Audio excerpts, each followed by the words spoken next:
Question is ball of mass 2 kg and another of mass 4 kg are dropped together from a 60 feet tall building after a fall of 30 feet each towards earth. Their respective kinetic energy will be in the ratio of.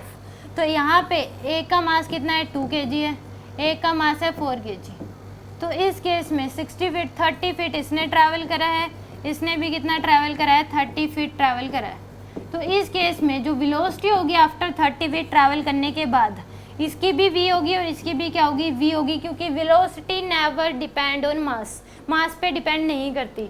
तो यहाँ पे जो kinetic energy होगी, kinetic energy of 2 kg divide by m kinetic energy of 4 kg, ये equal to क्या हो जाएगी half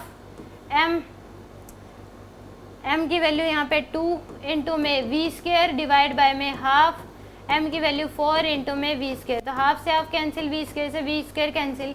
तो kinetic energy 2 kg divide by m kinetic energy 4 kg equal to आ जाएगा 2/4 यानी कि 1/2। तो रेशियो आएगा 1:2 के बराबर। सी ऑप्शन करेक्ट होगा, क्योंकि वेलोसिटी h डिस्टेंस अगर किसी बॉल को 0 वेलोसिटी से छोड़ते हैं तो पहले h डिस्टेंस ट्रैवल करने के बाद वेलोसिटी हो जाती है √2gh।